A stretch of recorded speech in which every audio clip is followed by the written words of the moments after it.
자, 여러분 안녕하십니까? 이번 시간에는 우리가 주제 20, 원의 접선에 대한 이야기를 해보도록 하겠습니다. 자, 우리가 지금 원이라는 새로운 운동장에서 우리가 특별히 무엇에 대한 얘기를 하냐면 직선에 대한 선에 대한 이야기를 하고 있죠. 선에 대한 이야기를 하고 있는데 그 첫 번째 주제 19로 우리가 뭘 공부했었냐 하면 현에 대한 이야기를 했었다 그렇죠? 현에 대한 이야기를 했었고 이번 시간에는 뭐에 대한 얘기를 하는 거야? 접선에 대한 얘기를 하는 거예요. 자, 그래서 큰 맥락에서 보면 우리는 원이라는 영역에서 선에 대한 이야기를 하고 있으며 그 첫 번째로 현을 공부했고 이번에는 접선에 대한 이야기를 하는 겁니다. 그죠? 자, 그러면 이제 접선에 대해서 우리가 다뤄보도록 할게요. 자, 여기 봅시다. 원이 하나가 있어요. 그죠? 원이 이렇게 하나가 있어요. 원이 하나가 있고 당연히 중심을 표현해 줘야 되죠. 원은. 자, 접선이라고 하는 것은 우리가 그전에 현이라고 하는 것은 원 위에 있는 두 점을 가져와서 최단 거리로 이으면 그게 현이 되었었죠. 자, 이번에 접선을 정의하려면 우리는 원 밖의 한 점을 가져와야 됩니다. 원 밖의 한 점을 가져오고 이 원 밖에서 우리 원에 닿는 접선을 이렇게 그을 수가 있겠죠. 그러면 점 P에서 원에 접선을 긋는다면 몇 개가 되겠습니까? 그렇죠. 이렇게 몇 개가 나올 수 있어요. 원 밖에서 원에다가 그을 수 있는 접선은 이렇게 두 개가 나올 수가 있죠. 그렇죠. 그리고 그러면 접선이란 것은 원과 한 점에서 닿는 거잖아요. 그럼 닿는 그 한 점은 특별한 점이겠죠. 그래서 이름을 특별히 뭐라고 말할까요? 접선이 원과 닿은 점. 그렇죠. 그것을 바로 우리는 접점이라고 하고 접선이 두 개니까 접점도 몇 개겠어요? 두 개가 되겠죠. 그것을 하나는 A, 하나는 B 이렇게 표현할 수가 있겠습니다. 자, 그러면 우리가 원 밖의 한 점이 원에 그을 수 있는 접선은 몇 개다? 두 개이다. 그리고 각각의 접선에는 닿는 점, 접점이 존재한다. 그래서 접점도 두 개가 되겠다. 그러면 원 밖의 한 점과 접점까지의 거리를 우리는 뭐라고 말합니까?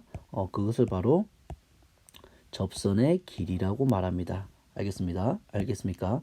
그리고 그 접선의 길이는 당연히 어떻게 써요? 두 개인데 그 두 개가 다 똑같겠죠. 됐습니까? 똑같다라는 근데 똑같겠죠. 선생님 지금 당연하다고 지금 말했는데 직관적으로 보면은 당연하지만 사실 이거는 당연한 게 아니죠. 당연한 게 아니에요. 그럼 우리는 어떻게 이것을 확인할 수 있습니까? 두 선분의 길이가 같다는 것을 증명할 수 있는 방법. 우리가 중학교 3학년에서는 그것을 증명할 수 있는 방법은 삼각형의 닮음으로밖에 얘기할 수가 없죠. 자, 그러면 중심과 접점과 원 밖의 한 점을 지나는 삼각형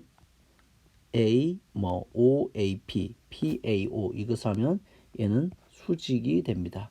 그리고 또 삼각형을 그을 수 있겠죠. PBO 이렇게 하면 POB, PBO 다 이렇게 하면 얘도 직각 삼각형이 되겠죠.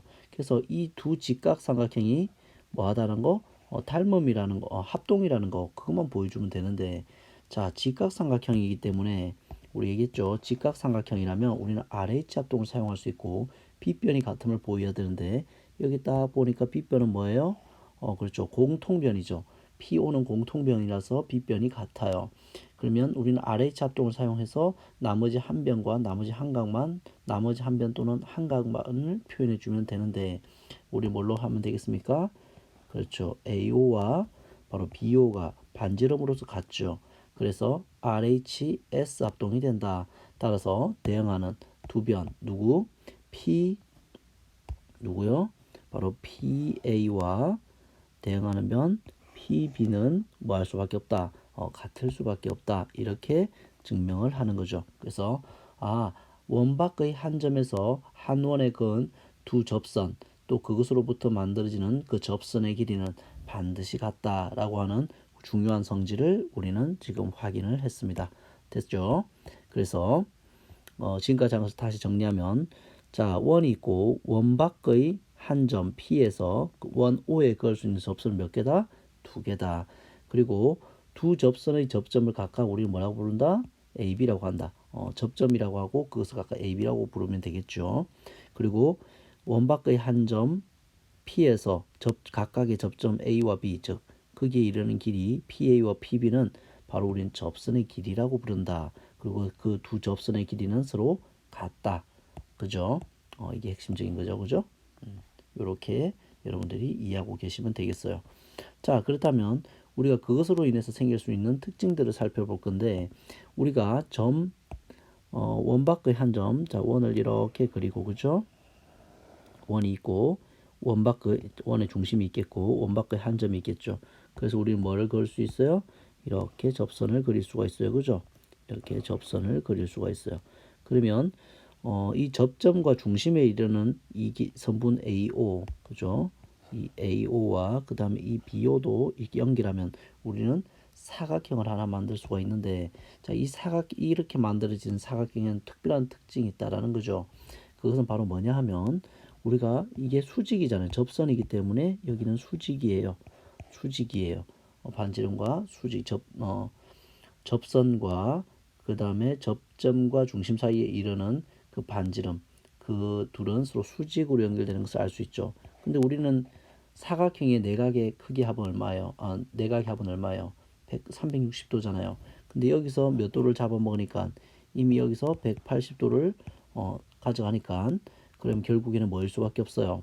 바로 이 A와 이 B의 각의 합은 항상 뭐일 수밖에 없다.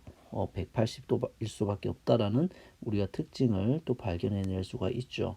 두 번째는 이렇게 접선의 길이가 같다라는 거, 이것은 아까 선생님이 증명을 해줬죠. 그래서 RHS 합동으로 PA와 PB는 같을 수밖에 없다. 세 번째, 당연히 이 접선의 길이가 같기 때문에 이렇게 만들어지는 두 접점과 원 밖의 한 점에 의해서 만들어지는 이 삼각형은 이등변 삼각형일 수밖에 없다. 됐습니까? 이런 특징들을 우리가 확인할 수가 있겠어요. 자, 그래서 관련 개념 확인 문제로서 x의 값을 구해보자. 자, 둘이 다 접선이라고 했어요. 그럼 접선이면 우리가 이 둘의 선분은 이 접선의 길이라고 하죠. 이것을 접선의 길이는 뭐일 수밖에 없어? 같을 수밖에 없죠. 따라서 x는 얼마이다? 5라고 말할 수 있겠네요. 자, 그 다음에 두 번째, 우리가 두 접선과 그 다음에 두 반지름에 의해서 만들어지는 이 사각형은 어떤 특징을 갖는 거냐 하면, 바로 여기가 직각이기 때문에 이 둘의 합은 몇 도일 수밖에 없어요? 그렇죠. 180도일 수밖에 없죠. 그래서 따라서 x는 얼마다? 65도. 이렇게 우리가 구할 수가 있죠. 자, 됐습니까? 자, 또 이어서 가보도록 할게요. 이어서 가보도록 합시다. 자, 삼각형을 이거는 좀 끊어서 가는 게 좋을 것 같아요. 여기서 설명할 게 좀 많을 수도 있을 것 같아서요. 잠깐 끊어서 가겠습니다.